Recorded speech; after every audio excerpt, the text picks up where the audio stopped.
Now, this is very crazy. The Middle Belt region of our country, for it, pain and agony have become second nature. Youths in the Riyom community, that's the gateway to Jos, the Plateau state capital, have done the unthinkable. They have blocked the Jos-Abuja highway with bodies of persons killed in some parts of the area by gunmen. The somber development is said to have hampered motorists and commuters who were forced to turn back to seek alternative routes to their destination. At least some 85 corpses were counted. Can we continue like this, Adeoye? It's a very, very unfortunate, incident. When I read the story, I said, "Oh, Plateau State again," because this thing has been going on for several years, and so many years. Don't forget that a senator, was killed. I think that was 2012. Okay. And the majority leader in the Plateau State House of Assembly, I think that was around 2012. So it's like there's no stopping the murderers. Yeah. From. But just a minute. Okay. An information here. Right now at the Federal House of Representatives, a particular member is declaring for the speakership. Yeah. So, but then we'll continue with our discussion here. Yeah. The telecast will be taken on other channels. Okay. Yeah, as you were saying. Yeah. So, we need to find a way. These are some of the problems that the president-elect will inherit. No doubt about that. Violence between farmers, herdsmen, between indigenous people and their host. I mean, people coming to live in their communities. So I think, I hope that the president-elect God will give him the wisdom, because this is something that can, unsettle this country. In Plateau State, it has been going on for a very long time between, owners, the indigenous people there and, herdsmen. And settlers. Yes. So I believe we need to find a way out. In this particular case in April, there were enough signals. The communities who are making press conferences and look, they have seen these armed men coming to their communities, roaming, in all the communities, and that they are afraid that they will be attacked. But nothing was done, since April until this recent incident now, that no fewer than 29 people have been killed. So I hope that this is one of the first things that the incoming president will have to address to find a lasting solution to these ceaseless killings. Brothers, who have lived together for so many years. Jos used to be one of the best places to live in the past, because in fact Europeans, because they want of the weather so accommodating. And that even John Major. Yeah, he was in Jos. Former British Prime Minister, Political parties in First Republic, when they were having convention, they would go to Jos. But everything now has turned into, and if you look around the southwest, you see a lot of migrants from Plateau moving down in large numbers, because that place is no longer safe for them to live. So this is not a good development. But close to 23 years of an unbroken democracy, we still have trouble with determining the questions of citizenship, settlership, and indigenship. Nobody, it would seem we are not thinking. We are not a thinking people. But in this case, it is largely farmer-header crisis.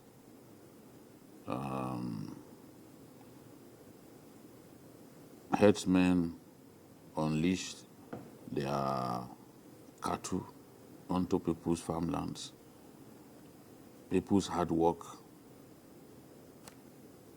evaporates, destroyed, and they usually avenge such occurrences, leading to deaths and more deaths. So this is what we've been seeing in Benue and in Plateau states. These two states, in the last 3 months, honestly, Especially we Benue. will have lost at least 500 people. I say that life is so cheap in our country. People don't die elsewhere the way they die in our country. Not even countries at war. In supposed peacetime, yeah? Yeah, we are supposed to be at peace. Yet, the rate at which criminal headsmen, bandits, the way they kill people, bandits want to kill people and get away with it. Vigilantes will get up and say, no, enough. They stand up to them. They will then launch attack on the vigilantes. That was what led to the death of so many people in Kebbi State last week. So these things, one of the areas where the incoming administration has to show itself to be in charge is in the area of security. And be seen to be in charge. Yes, it's in the area of security.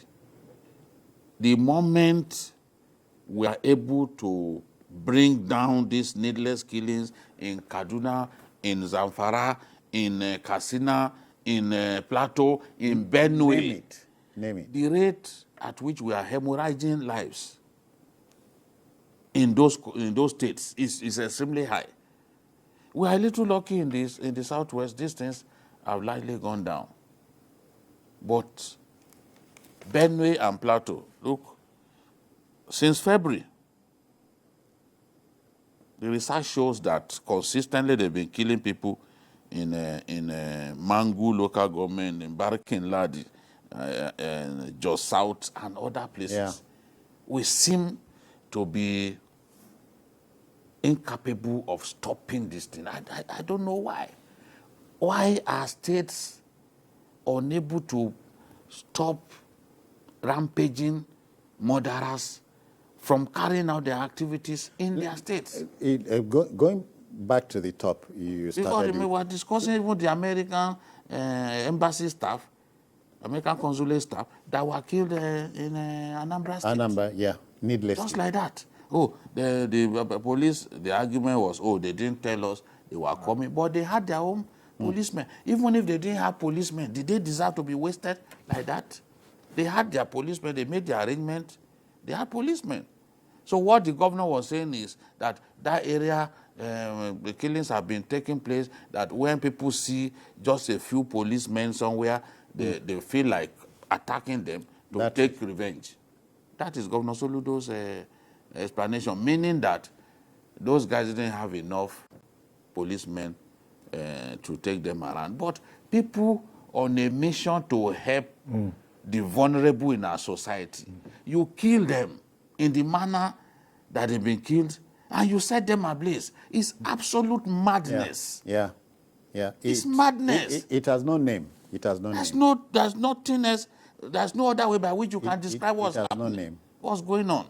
And yet You set them ablaze for what? We want investors to come in. How do they come in? You know, at a time Even like people, innocent people who are from the east, some of them are refusing to go home.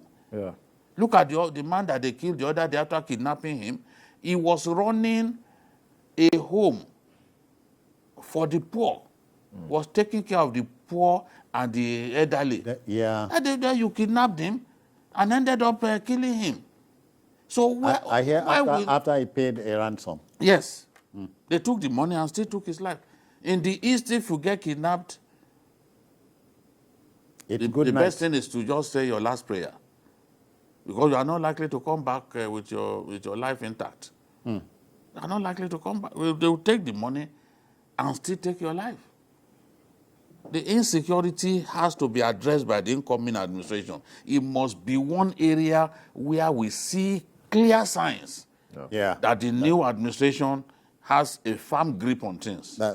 Wale, last word from you. We can't continue like this. We can't continue like this, but I'm optimistic, but I'm also realistic that it's not something that the president-elect, will be able to solve within the shortest time. Yeah.